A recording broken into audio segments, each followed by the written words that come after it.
acts like a dog.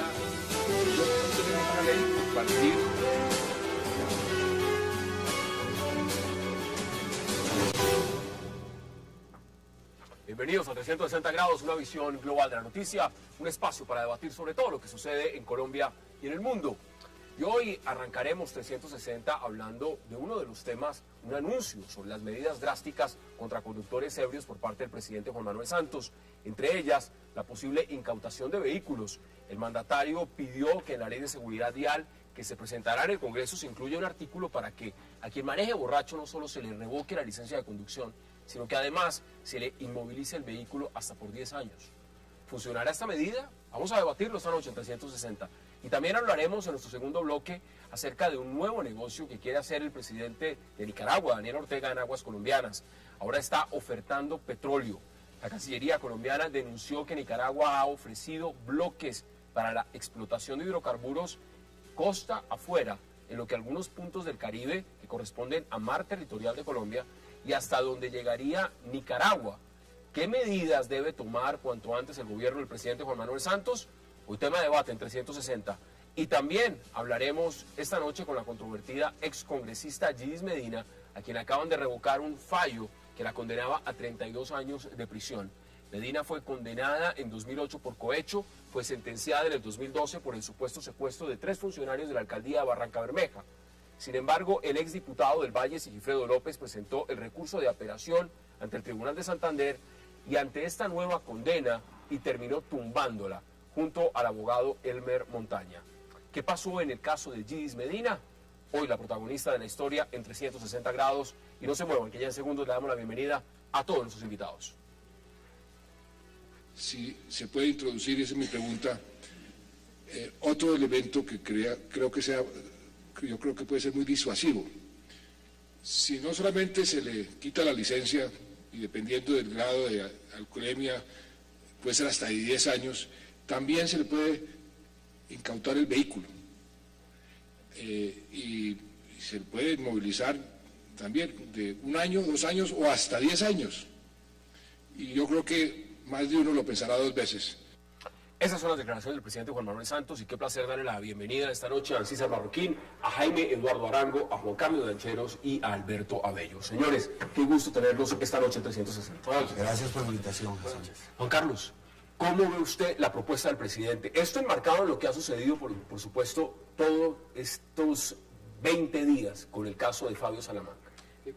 La pregunta que yo me hago ahí es qué pasaría si la persona que viene conduciendo el vehículo no es dueña del mismo. ¿Dónde queda ahí ¿Dónde queda todo? ¿Dónde queda todo? Digamos que esto es un poco más de lo mismo. A ver, el tema es un tema de cultura ciudadana, de saber que el pase de entrada no lo puede recibir cualquier persona. Aquí uno compra una chocolatina y le dan el pase. Entonces, digamos, no se entiende que la actividad de conducción de automóviles sea una actividad peligrosa. Entonces, eso es un primer paso y hay que endurecer ese tipo de medidas. Se han introducido algunas pues, para que el pase, pues, digamos, sea por puntos y todo este tema. Eso, digamos, va a favorecer para que quien automáticamente conduzca en estado de embriaguez pierda todos los puntos y le sea mucho más costoso volver a conducir. Que la persona pierda el carro o no, pues... bueno, puede ayudar, pero realmente el tema de fondo es otro. Digamos, cualquier persona, si el padre, conozco un caso dramático, el padre dejó su carro en el garaje normal, el hijo se acostó a dormir, todo el mundo, se levanta él, coge el carro, las llaves, sale, se toma un par de cervezas, de regreso, va a exceso de velocidad, se estrella y muere. Ahí están. Ahora, ¿cómo lo ve usted la propuesta del presidente? Sí, es una propuesta muy interesante, muy buena, y yo pienso que tenemos... Dice que no es de él, eso es también de la representante... Sí, es tan buena que yo pienso que van a tener que hacerse unos lotes muy grandes para guardar todo un montón de carros que van a haber, porque es que el problema no está ahí, ni con eso se va a solucionar. Ni poniéndole, con todo respeto como Juan Carlos, ni poniéndole más puntos al pase o menos puntos. Eso es un tema un tema de conciencia y de nuestro país y de nuestra sociedad, que somos amantes a la chicha. Somos un país arcabalero, como lo decía Alberto hace un tiempo, en donde todos tomábamos era para que hubiera salud y educación en este país. El problema es un tema en verdad de cultura ciudadana, pero ahora sembrar conciencia en los jóvenes y en los adultos alrededor del uso responsable del licor. Eso es muy importante. Eduardo, ¿usted cómo ve la propuesta del presidente? Eso se llama irrelevancia ejecutiva. Eso no tiene la menor incidencia hacia adelante en ninguno de los eventos que están sucediendo. Durante este año, según datos de la Policía de Tránsito, ha habido más de 40.000 incidentes relacionados con conductores involucrados con licor. El hecho de que se le quite el carro a las personas los disuade tampoco, como que no les da miedo perder la libertad, nos va a dar miedo perder el carro. Ni siquiera uno entiende cuál es la razón por la cual un presidente aborda semejante tema. ¿Usted cree que no debería abordarlo? Es decir, la coyuntura que se está pasando en este momento, la decisión tan polémica de la juez el día de ayer cuando pone en libertad, digamos, a Fabio Salamanca, con 2 muertos encima por estar manejando borracho y una persona paralítica, ¿eso debería el Ejecutivo en cabeza del presidente pronunciarse o no? Eso no es un tema presidencial. No Es un tema de cultura ciudadana diferente. Alberto, bienvenido, ¿y cómo lo vio usted? Bueno, digamos, en estos días mataron a 20 soldados, han matado uniformados de la policía y no ha tenido la dimensión que le han dado a algunos accidentes de tránsito. Por otra parte, las penas hay que gradualizarlas. Tiene una persona que comete un delito por primera vez, una persona que no tiene ningún antecedente, es decir, todo eso tiene que ser tenido en cuenta para la sanción. Entonces, aquí lo que estamos por efecto del manejo de los medios de comunicación es propensos al linchamiento, ¿no? Resulta que el sistema penal acuatorio que hay en Colombia permite que una persona sea dejada en libertad si creen que no se va a fugar y que se le juzgue. A este señor se le va a juzgar y habrá atenuantes o no lo habrá, puede haber una falla mecánica, puede haber 1000 cosas en ese sentido y eso hay que tomarlo un poco con calma, pero porque además mucha gente es alcohólica o tiene problemas con el alcohol, así se tome uno solo, claro, que tiene factores aditivos en su sangre. El tema es si se suben a un carro a manejar. Exactamente. Pero, por ejemplo, ¿cuánta gente maneja carro propio? Todo el transporte público en general lo manejan personas que no son dueñas del taxi, que no son dueñas del bus, no son dueñas del camión que va por las carreteras. Entonces, de repente, quitarle el auto al dueño... Eso no resuelve el problema. No resuelve. No resuelve. Entonces, estas cosas no hay que reaccionar epilépticamente. Tiene que ver mucho la educación, tiene que ver mucho la cultura ciudadana y la colaboración de la sociedad. Por ejemplo, si uno ve a un muchacho borracho, uno está en una reunión social donde el muchacho está borracho, entregue la llave. Hombre, quítele la llave o entregue la llave. Eso no ha funcionado. Pero las campañas no han funcionado. Por eso, pero hay 300, más de 300 casos pero es que nuevas leyes tampoco van a funcionar en esa materia. Realmente lo que hay que cambiar, en el fondo hay que cambiar la cabeza. Claro, y eso comienza de clase. Siempre ha habido accidentes de todas maneras de tráfico. Conversábamos esta tarde en clase con algunos alumnos, decía, ¿quién patrocina la Selección Colombia? Entonces acá... hacemos deporte un rato, celebramos y después nos emborrachamos hasta más no poder. El Estado vende aguardiente, entonces, el Estado vende ron, vende toda clase de licores. Pero en verdad los procesos de concientización y de sensibilización social y cultural sí funcionan. Lo demostró Antanas Mocos en Bogotá durante su administración. De que todos esos procesos... ¿Qué pasó de Antanas Mocos para acá? Que todo eso como que se fue para atrás. Como era una propuesta tan buena, como era un ejercicio que dio resultados efectivamente, se bajaron todos los indicadores y efectivamente hasta con los bares hubo consensos y hubo acuerdos para la responsabilidad de los bares, para que no enviaran a la gente embriagada a manejar. Pero los gobiernos en Bogotá que vinieron después no les pareció interesante. De hecho, hoy en Bogotá no hay una política pública en ese sentido de evitar... Ese es un punto. Quiero debatir con ustedes. La comunidad, la sociedad, la familia debe intervenir. La decisión de ayer de la juez fue muy polémica, dejando en libertad a este muchacho. Fue polémica. Yo quiero conocer la opinión de ustedes. Hay un tema sobre el cual hay un criterio legal donde se pueda decir que incurrió en un error o se basó claramente el en la chofer del tren en España, 90 muertos, ¿cuántos muertos hubo en España? 60 y pico, y le dieron libertad temporal, mientras sigue el proceso después va a prisión. ¿Cómo lo ve usted? A ver, Hassan, ¿cuántas veces aquí hemos debatido en esta mesa cuál es el límite que tienen los jueces para privar provisionalmente de libertad a una persona que está en un proceso penal. ¿Vale? Entonces, en el caso de Andrés Felipe, ya lo recordábamos hace unos días, él no mató a nadie, no asesinó a nadie, efectivamente pudo haber cometido algunas irregularidades y lo guardaron ¿cuántos años? Y en este caso, esta persona se baja 2 personas, tiene a otra paralítica y lo mandan para la casa. Entonces, dígame a ver, usted cómo pondera, pone en una balanza la muerte de 2 personas con la disminución física de otra frente a un tema de un hurto. ¿Y cómo justifica 2 años de cárcel de uno y la libertad del otro? Ahora, independientemente de eso, coincido aquí con el panelista invitado, y es que efectivamente desde el punto de vista mediático hay una indignación de la sociedad y todo el mundo quisiera verlo en la cárcel, y en eso, frente a eso, es, digamos, a mí me parece importante la posición del juez de decir, momentico, acá hay otros atenuantes, aquí hay otras cosas que ver, y esta persona tiene unos derechos que se los vamos a garantizar. Eso no significa que esa persona va a quedar necesariamente libre, o que no va a pagar un día de cárcel. El procurador va a apelar la decisión de la juez. Seguramente va a haber una gran presión social para que el fiscal el día de mañana pues acuse como debe hacer, y además el juez termine condenando. Eso va a ocurrir. Antes de que vayamos a nuestra primera pausa, porque quiero hablar de Nicaragua también y de las nuevas pretensiones, ¿qué opina usted de la decisión de la juez? Pues mire, esto en la década pasada se veía en las películas de Hollywood, en donde por un tecnicismo jurídico, por solamente una palabrita o una interpretación, dejaban libres a personajes que habían cometido grandes atrocidades. Y creo que, como hemos copiado el modelo penal un poco americano, creo que eso de las películas ya se presenta en la realidad. Lo que en verdad estamos es ante un tecnicismo jurídico por el cual simplemente lo dejan en libertad, y eso es todo. Esa es la lógica del proceso. Este muchacho puede, sin ningún problema, esperar su proceso donde quiera que el juez le haya asignado que lo haga. No sé qué tipo de, creo que es en libertad o en libertad condicional, porque además nosotros tenemos un problema carcelario sumamente serio. Para fuera de eso, andar encarcelando a todo el mundo mientras espera. Lo más grave es que muchos de los presos son inocentes. Y además son procesos muy largos y muy racionales que duran mucho tiempo. Me parece que el público en Colombia va a tener que irse acostumbrando que aquí hay unas garantías que se le tienen que dar a las personas y se les tienen que respetar.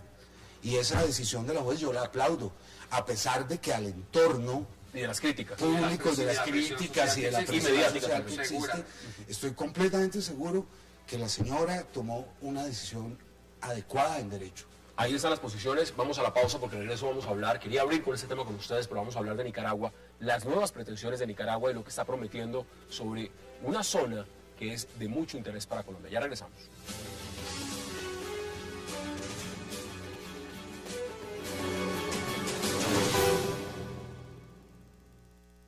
Por posible exploración de Nicaragua en la zona, en donde está todo el tema de la Sea Flower que estaría comprometido. Dicen muchos que nos van a volver a demandar ante la Corte Internacional de Justicia por la plataforma continental extendida. Eso pues a nosotros sí nos parece que también es mucha agresividad como para uno simplemente tener una relación cordial.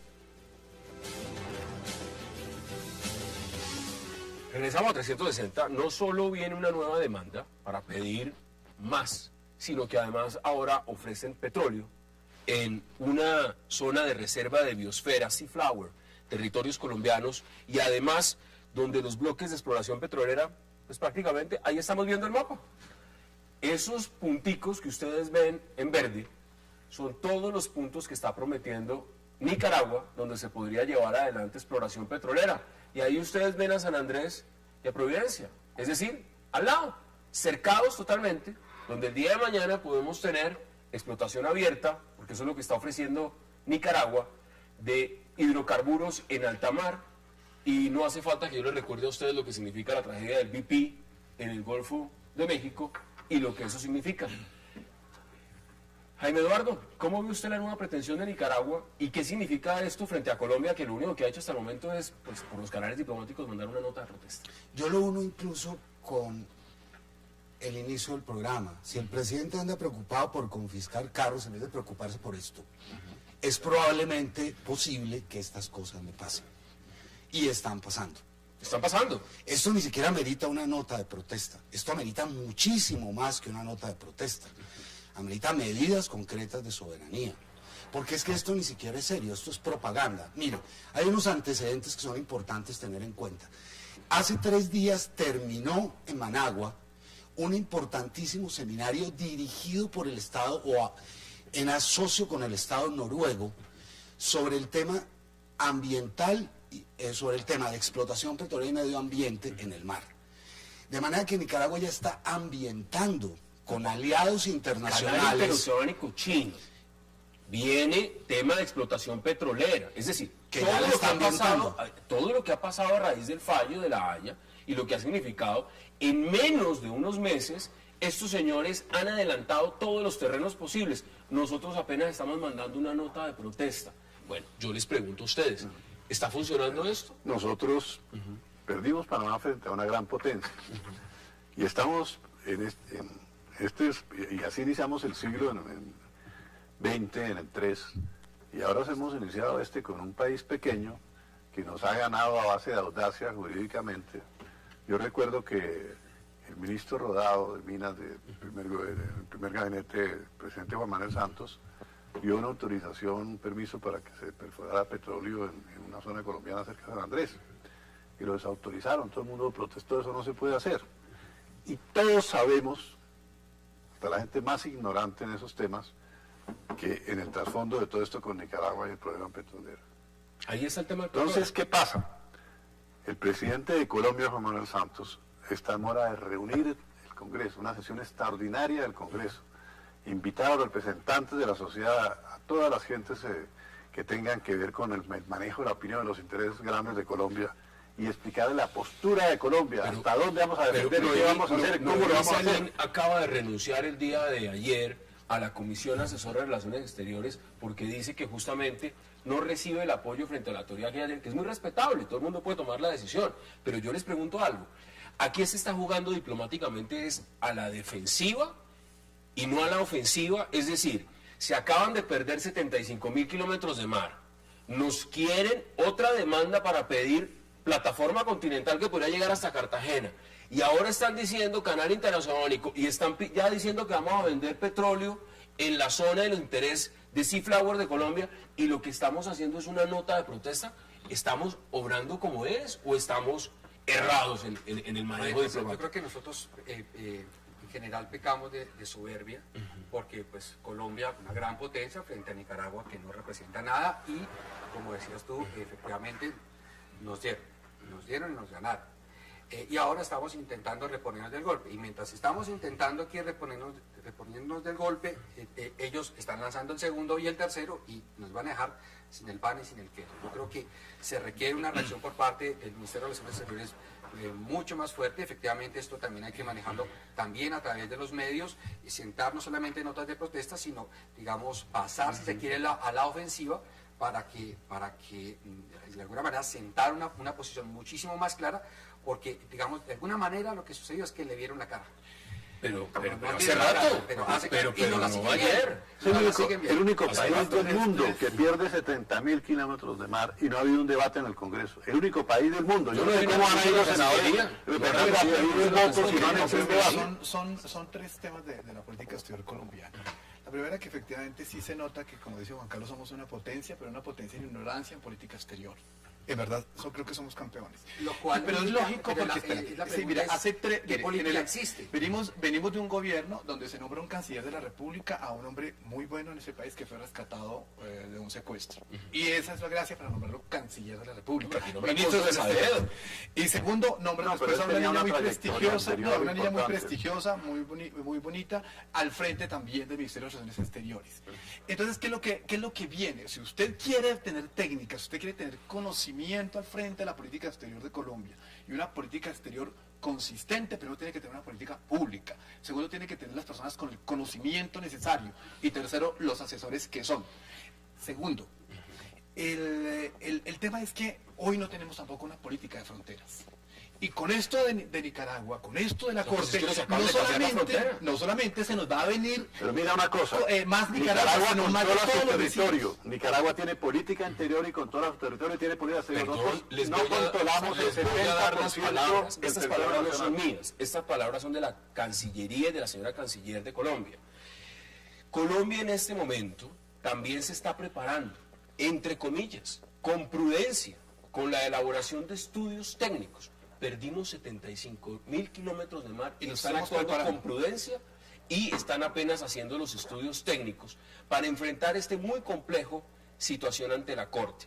Yo les pregunto, ¿cuánta prudencia ha tenido Nicaragua? ¿Cuánta prudencia ha tenido el señor Ortega, que ya ganó en La Haya, ya va a la ONU y ahora ya firmó negocio con los chinos, vuelvo y repito por tercera vez, para hacer canal interoceánico y ya está ofertando para vender petróleo?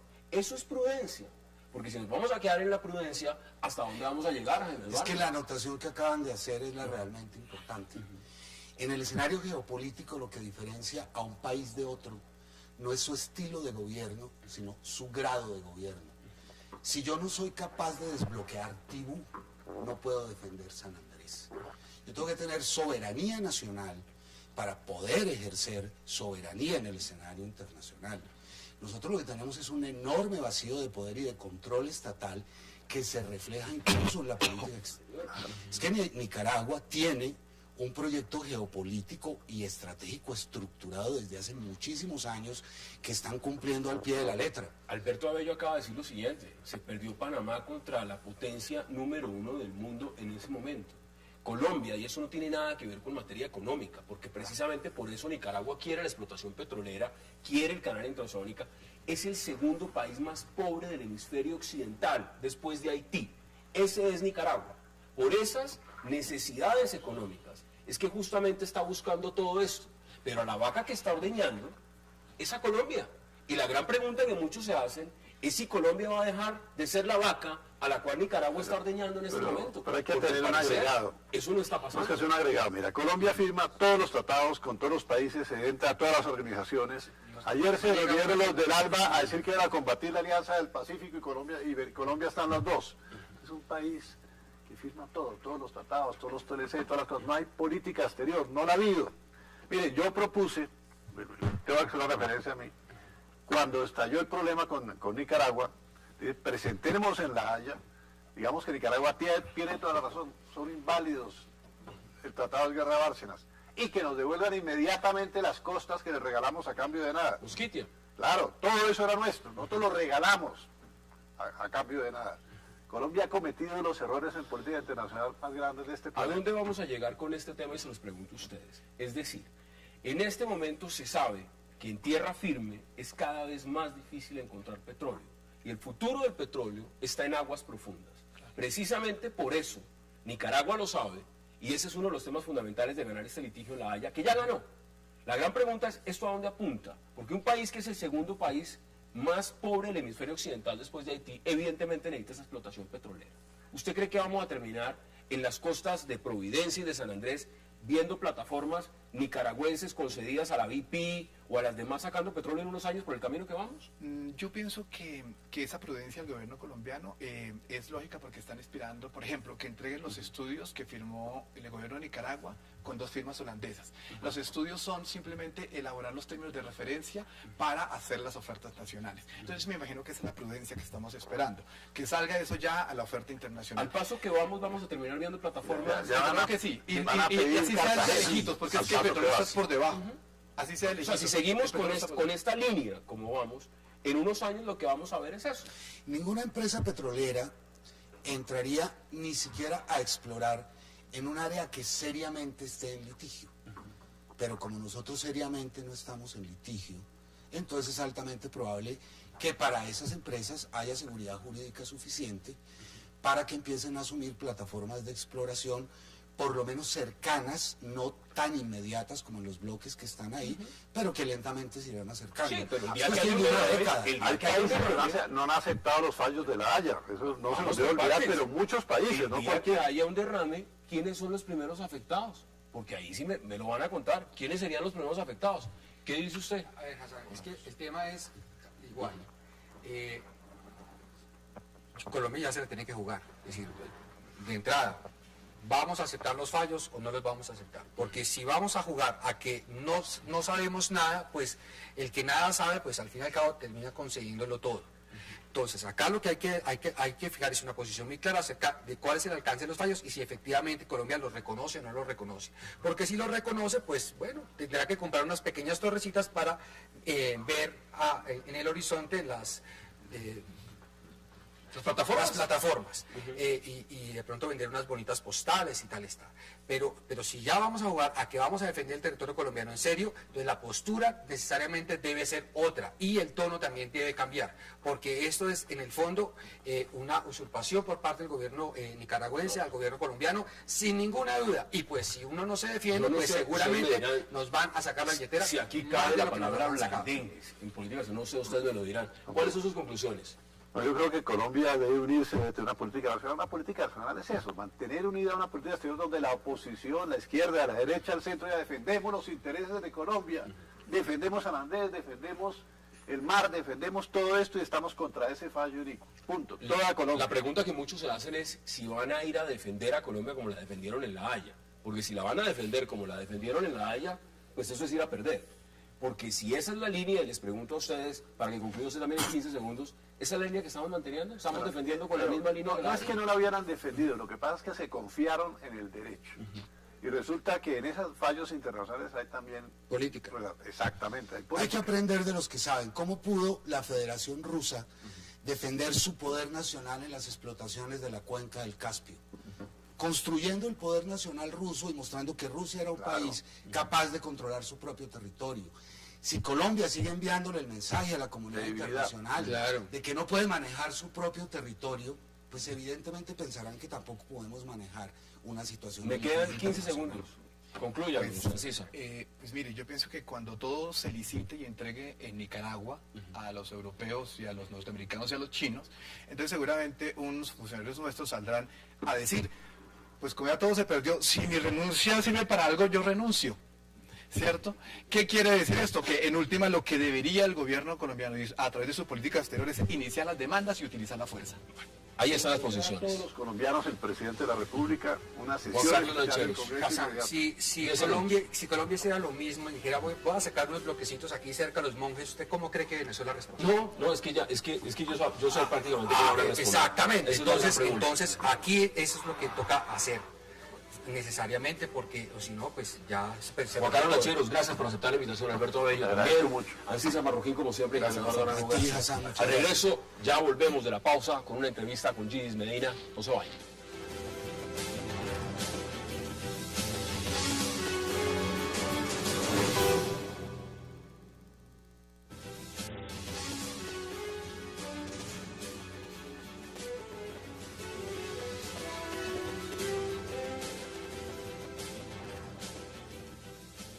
Regresamos a 360 grados y vamos en este momento a hablar con la protagonista que estamos viendo ahí en las imágenes, con Gidis Medina, y nos acompaña también, por supuesto, en esta mesa esta noche Sigifredo López y también el abogado Elmer Montaño. Qué placer tenerlos esta noche y gracias por aceptar la invitación. Muchas gracias. Gidis, usted, viendo unas declaraciones que usted dio, dice, vuelvo a creer en la justicia colombiana. ¿Es así? Sí, vuelvo a creer en la justicia colombiana porque la justicia colombiana está totalmente desprestigiada, pero creo en los tribunales, en la corte, y creo que va a haber una reflexión con todos estos procesos que se han venido viendo de montajes en la justicia de este país. ¿Cuánto tiempo estuvo detenida? Estuve detenida 1 año por lo del secuestro y 6 días. ¿Y 6 días? Sí. Y cuando usted piensa, usted ha dicho en sus declaraciones, esto ha sido un montaje, esto ha sido una revancha, justamente por todo lo que yo revelé durante la Gidis política. ¿Usted se mantiene en esas declaraciones? ¿Eso fue lo que le hicieron a usted? Claro, cuando en el año 2008, el 27 de abril, yo cuento la verdad a la Corte Suprema de Justicia, la siguiente semana de mayo del 2008, empieza todos los señalamientos en contra de Gidis Medina. Gidis Medina secuestradora de Ricardo Sequeda, Gidis Medina secuestradora de su ex esposo Dairon Durán, Gidis Medina guerrillera, Gidis Medina paramilitar, Gidis Medina se robó unos cheques en Santa Marta, Gidis Medina se quiso hacer crímenes de lesa humanidad, aparezco vinculada en procesos del señor Ciro Ramírez, una serie de señalamientos terribles, o sea, y ahí empiezan a abrirse todos los procesos. Lo que hicieron fue coger la institución del DAS y mandarlos a los diferentes entes del país donde yo tenía denuncias puestas por mí y cambiarlas de víctima, pasé a ser victimaria. Si alguien que conoce de montajes, ¿acaso usted? ¿Cómo se vinculó usted en este proceso y cómo vivió no solamente lo suyo, sino lo que pasó con Gidis Medina? Bueno, la libertad de Gidis Medina para mí ha sido una satisfacción casi tan grande como la liberación que tuve en mi primer secuestro, en ese encuentro con mis hijos, y en mi segundo secuestro después del montaje de la Fiscalía. A mí me parece que la noticia no es que Gidis Medina haya salido libre. La noticia es que el Tribunal Superior de Santander reconoció que esta mujer es una mujer inocente. Fue absuelta de todo cargo y reconoció la existencia de falsos testigos y de que hubo un montaje en ese proceso. Eso significa, unido, y nos hemos puesto a estudiar los más de 580 solicitudes de apoyo que hemos recibido en la Fundación Defensa de Inocentes, de los cuales estamos atendiendo solo 17 casos porque no tenemos capacidad y no tenemos la cantidad de abogados que quisiéramos tener. Pues, imagínense que ni siquiera la Defensoría del Pueblo puede cubrir todos los casos. ¿Les llegan a ustedes? Nos llegan casos de gente y hemos quedado pasmados y horrorizados con lo que hemos visto. Y lo que hemos visto es que hay unos procederes sistemáticos en la Fiscalía. Que los fiscales, en primer lugar, están haciendo un abuso del principio de oportunidad, ofreciendo prebendas, en algunas ocasiones hasta plata, para que falsos testigos incriminen a ciudadanos de bien. Esto es supremamente grave. No, pero es que aquí ya es terrible decirlo. Esto es pan de cada día. Es decir, ¿en cuántos procesos, se lo pregunto, abogado, bienvenido también en la montaña, cuando uno habla de la rama judicial, y hablemos punto por punto, tema de los falsos testigos en la Fiscalía, ¿eso qué es lo que nos está diciendo? Si es que son cientos de casos, por no decir miles. Bueno, hay una debilidad estructural, ciertamente, en el sistema judicial que permite que ingresen falsos testigos a declarar y que con fundamento en esas declaraciones se prive de la libertad o se condene a las personas. Pero peor aún, que sectores de presión, que grupos ideológicos, políticos, presionen a funcionarios judiciales para que tomen decisiones, como en el caso de Gidis. ¿Eso es lo que le pasó a usted? Y en el caso de Sigifredo, que encontramos allí, digamos, ya un denominador común. Y hay otro denominador común, Hassan, que es muy preocupante. Tanto en el capítulo de Sigifredo como de Gidis está plenamente establecida su inocencia. No hay absolutamente ninguna posibilidad de que se pueda revertir la realidad procesal de ellos hoy en día.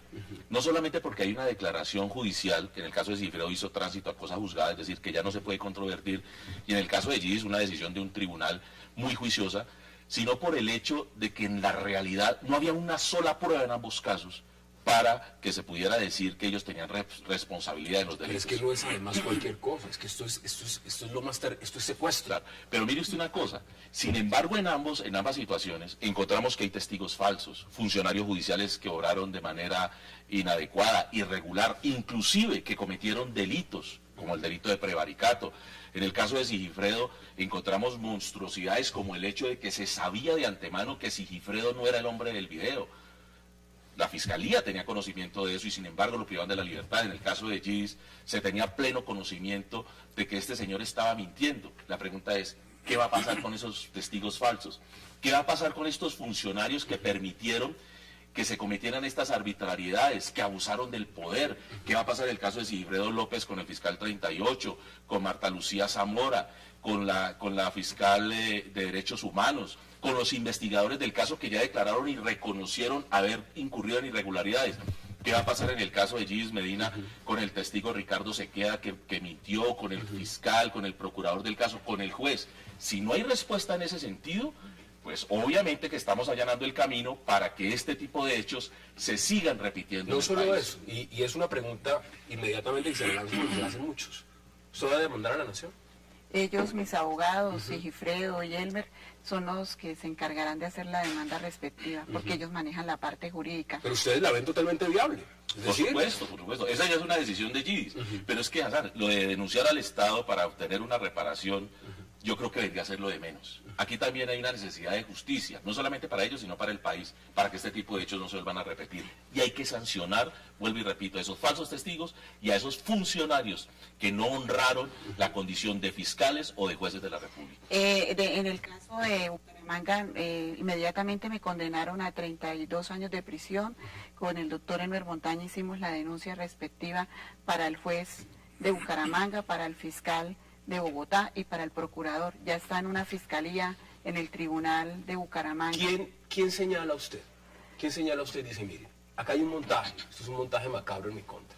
Esto tiene que ver, usted lo plantea directamente y lo repito, esto viene a través de las denuncias que yo hice y que destaparon todo el escándalo de las GIDIs políticas. Sí, claro. ¿Quién estaría detrás de eso? Pues es que desde el momento que yo montaje? cuento la verdad, el país conoce que el enfrentamiento de contar la verdad fue del expresidente Álvaro Uribe, pero pues ya está demostrado con todo el material probatorio que se está mostrando en la Corte Suprema de Justicia de todos los montajes ilegales que se hicieron y los seguimientos que se hicieron a los 9 magistrados allí en Medina y a otros políticos que están vinculados dentro de las víctimas. ¿Usted cree que esos son los responsables directamente de su Claro, todo conlleva, el material probatorio conlleva que todo el destino era enviado por la presidencia de turno en ese momento y ahí está comprobado que la doctora María del Pilar Hurtado actuó por órdenes específicas del presidente Álvaro Uribe. Cuando usted señala eso directamente, inmediatamente lo primero que se viene encima son varios nombres. Por ejemplo, usted ha hablado de la de GIDIs política, usted habló de Sabas Pretel, usted habló también del ministro en ese momento. ¿Qué significan esas personas para usted hoy en día? Pues es que es el único país de que un cohecho lo hago yo sola. Sí, sí, yo conté la verdad que tengo que seguir diciendo en la Corte Suprema de Justicia, en donde voy a declarar en contra de Sabas Pretel, me mantengo en eso, Diego Palacios, Alberto Velázquez, ellos fueron los que llamaron a las instituciones para que me dieran las prebendas. Y pues esto es un complot de políticos, de un Estado y de unas instituciones del Estado, ¿no? ¿Qué dice usted al respecto, señor Fredo? Porque usted también la representa. Tengo que decir que la Fundación Defensa de Inocentes, en el caso GIDIs Medina, se ha ocupado y se ocupará solamente del caso del secuestro. El caso del tema de las chuzadas del DAS las GIDIs políticas y las GIDIs políticas es otra cosa que no, otro proceso. Otro proceso que no tiene la Fundación Defensa de Inocentes, no lo hemos estudiado. Conozco solamente las informaciones de prensa que he recibido, las manifestaciones que he escuchado a GIDIs, pero no puedo pronunciarme sobre un tema que no he estudiado y esa es la razón por la cual preferimos hablar del caso del secuestro, donde quedó establecido claramente que fue un montaje, que hubo falsos testigos, pero permítame decir algo. Antes de ir a la pausa, tengo que ir a la pausa rápidamente. Dígame. O mejor después de la pausa, quiero mencionarle algunos casos tan espantosos que cualquier ciudadano tiembla. Y le quiero decir a los ciudadanos, frente al caso de falsos testigos, frente al caso de montajes judiciales, frente al caso de esta crisis enorme que está viviendo la justicia, solamente nos queda valor civil para denunciar. No espere que le pase lo que le sucedió a Sigifredo, ni espere lo que le pase lo que le sucedió a GIDIs para denunciar montajes judiciales o para denunciar casos de falsos testigos. Tenemos que limpiar y mejorar la justicia en Colombia. Vamos a la pausa y ya regresamos al presente decente.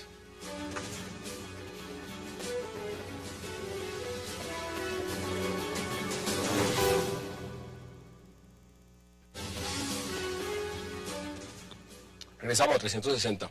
Cuando usted la condenaron por ese secuestro, por lo que es un falso secuestro, porque usted no tenía nada que ver con eso, le dice son 32 años de cárcel. ¿Usted qué pensó? No, pues se acabó la vida mía, era terrible, yo no lo podía creer, no lo asimilaba. Eso para mí fue tenaz, fueron noches de muchos sufrimientos y sentía que acabaron, que era una cadena perpetua en Colombia, 32 años. O sea, yo decía, pues ni que mejor hubiera sido paramilitar o guerrillera, porque pues una condena tan tenaz, 3 secuestros en un momento cuando yo era la víctima, termino siendo guerrillera, paramilitar y secuestradora, era algo muy ilógico. Gracias a Sigifredo, a Elmer, que creyeron en mí y en mi inocencia, y que en ese momento se pusieron al frente de esto, no tengo cómo pagarles todo lo que han hecho por mí. Y cuando presentamos la apelación recordó unas palabras que me dijo el doctor Hermerillera, que si usted no sale en libertad, yo tengo que regresarme a estudiar la primaria, el bachillerato y la Todo el universidad. proceso. Sí. ¿Así lo vio usted? Sí. Pero era tan evidente el montaje de lo que se estaba haciendo que era, es decir, era muy sencillo poderlo probar o era muy complicado para usted hacerlo por la vía jurídica. No, era de bulto, era ostensible la arbitrariedad del abuso que se ha cometido, la falta de juicio por parte del juez al analizar las pruebas, cómo prescindió de las pruebas que demostraban que, por ejemplo, Ricardo Sequeda había mentido en todo el proceso de una manera olímpica, cómo manejó la declaración de Ricardo Sequeda en lo que le convino al juez para poder fundamentar su hipótesis acusatoria. Era realmente algo que un estudiante de primer semestre de Derecho hubiera advertido, se trataba de un prevaricato. Gidis tenía razón, yo le dije, yo me regreso a la Facultad de Derecho, renuncio, entrego la tarjeta, porque esta era una cosa... ¿Cómo se explica que estos casos sean recurrentes en la justicia colombiana? Es decir, vuelvo, es lamentable decirlo, pero que esto sea pan de todos los días. Hay, digamos, razones que las puedo denunciar simplemente. En primer lugar, hemos entrado en los últimos años en un sistema eminentemente funcionalista, que va más por la cantidad de decisiones de los funcionarios que por la calidad. Eso ha afectado muchísimo. Incorporamos un sistema que nos ha metido en una filosofía de la transacción, lo que decía Sigifredo ahora. El sistema penal acusatorio. El sistema penal acusatorio. Y eso, acompañado de problemas de corrupción que ha habido en el sistema, pues ha sido grave. Y lo otro es que desde el punto de vista ético y moral hay una enorme fragilidad de los funcionarios. Esto que le pasó allí a Sigifredo lo estamos viendo repetidos en la fundación en muchos casos, y debe mencionarle solamente dos de manera muy rápida. El caso de Marisoliana Colorado, una joven negra del norte del Cauca, de la comunidad de Villarrica, que está injustamente privada de la libertad. Es la única persona, oiga bien, que está demostrado es evangélica, es una pastora evangélica que supuestamente era mando de las FARC, una cosa realmente absurda, o sea, un fiscal que ni siquiera leía la prensa y la tiene privada de la libertad.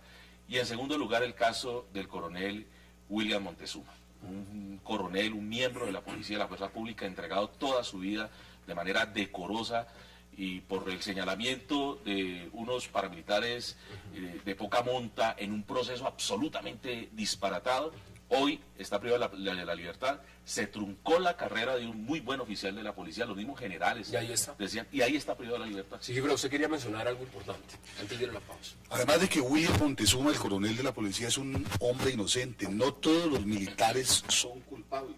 Hay inocentes y muchos militares. Conozco ya en la fundación, he estado visitando algunos de ellos. Esta niña, María Soliana, vinculada es que con las FARC. Una vaina absurda. El único delito es ser negra. Germán Chaparro, exalcalde de Villavicencio, absuelto en primera instancia, condenado en segunda instancia. La única prueba en su contra es el testimonio de un tipo que fue falso testigo en 17 procesos. Falso testigo en 17 procesos y aquí lo avala. Y en el único caso que le creyeron fue en el de Germán Chaparro. En los otros 16 no le creyeron porque el tipo tenía el don de la ubicuidad, estaba en los Santanderes, estaba en los Llanos, en Antioquia, en Montes de María, en el Pacífico, en todas partes. Y la única prueba que existe es ese testimonio, con un agravante.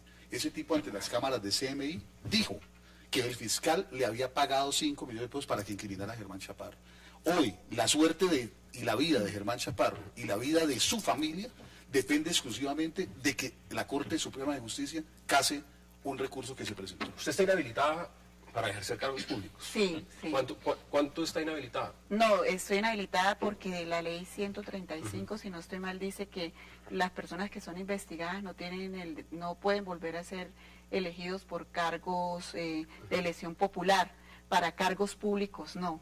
Porque pues era también absurdo cuando me condenaron a 32 años. ¿Sabe qué hizo el procurador? Me metió 50 años de inhabilidad para cargos públicos. O sea, ni en esta vida... 50 años, sí, aparte de 32 años por 50, un falso secuestro, 50 sí, años de inhabilidad. Sí, para que no fuera nunca funcionaria. Tendría que ser en la otra vida funcionaria pública. Yo también me uno a lo de Marisoliana Colorado, a lo del coronel Montezuma, a lo del señor exalcalde de allá de Villavicencio, y los voy a ayudar a respaldar en esto, voy a trabajar por ellos, voy a trabajar en esta fundación por muchas personas inocentes de Colombia. ¿Qué tanto le costó a usted la Gidis política?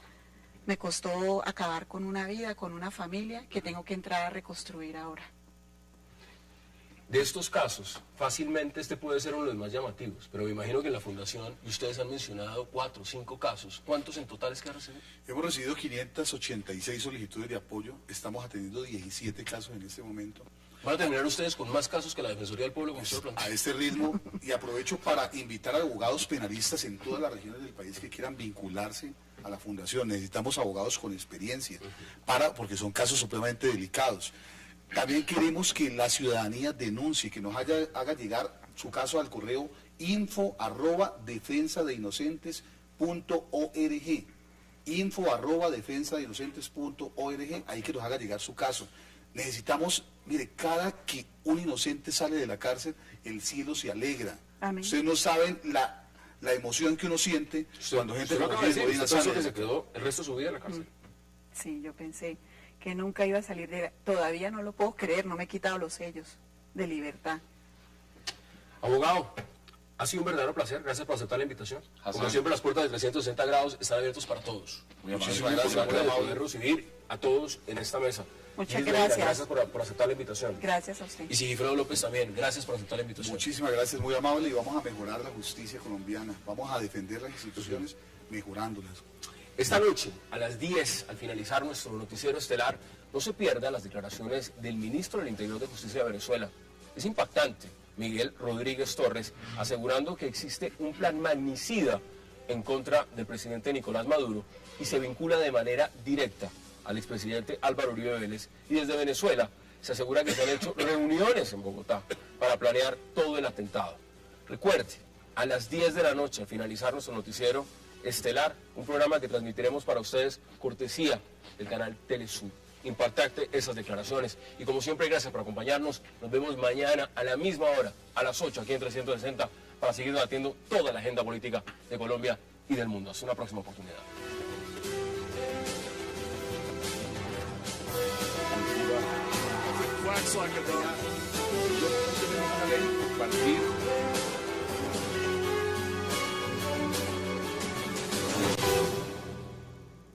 Del Caribe, que corresponden a mar territorial de Colombia, y hasta donde llegaría Nicaragua. ¿Qué medidas debe tomar cuanto antes el gobierno del presidente Juan Manuel Santos? Hoy tema de debate en 360. Y también hablaremos esta noche con la controvertida excongresista Yidis Medina, a quien acaban de revocar un fallo que la condenaba a 32 años de prisión. Medina fue condenada en 2008 por cohecho, fue sentenciada en el 2012 por el supuesto secuestro de 3 funcionarios de la alcaldía de Barranca Bermeja. Sin embargo, el exdiputado del Valle, Sigifredo López, presentó el recurso de apelación ante el Tribunal de Santander y ante esta nueva condena y terminó tumbándola junto al abogado Elmer Montaña. ¿Qué pasó en el caso de Yidis Medina? Hoy la protagonista de la historia en 360 grados. Y no se muevan, que ya en segundos le damos la bienvenida a todos nuestros invitados. Si se puede introducir, esa es mi pregunta, otro elemento que creo que yo creo que puede ser muy disuasivo. Si no solamente se le quita la licencia y dependiendo del grado de alcoholemia,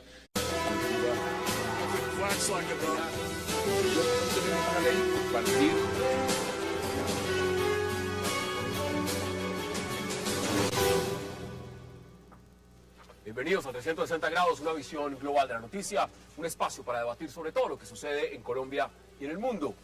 Y hoy arrancaremos 360 hablando de uno de los temas, un anuncio sobre las medidas drásticas contra conductores ebrios por parte del presidente Juan Manuel Santos, entre ellas la posible incautación de vehículos. El mandatario pidió que en la Ley de Seguridad Vial que se presentará en el Congreso se incluya un artículo para que a quien maneje borracho no solo se le revoque la licencia de conducción, sino que además se le inmovilice el vehículo hasta por 10 años. ¿Funcionará esta medida? Vamos a debatirlo esta noche en 360. Y también hablaremos en nuestro segundo bloque acerca de un nuevo negocio que quiere hacer el presidente de Nicaragua, Daniel Ortega, en aguas colombianas. Ahora está ofertando petróleo. La Cancillería colombiana denunció que Nicaragua ha ofrecido bloques para la explotación de hidrocarburos costa afuera en lo que algunos puntos de... digamos, no se entiende que la actividad de conducción de automóviles sea una actividad peligrosa. Entonces, eso es un primer paso y hay que endurecer ese tipo de, digamos, de medidas. Se han introducido algunas pues, para que el pase, pues, digamos, sea por puntos y todo este tema. Eso, digamos, va a favorecer para que quien automáticamente conduzca en estado de embriaguez pierda todos los puntos y le sea mucho más costoso volver a conducir. Que la persona pierda el carro o no, pues, bueno, puede ayudar, pero realmente el tema de fondo es otro.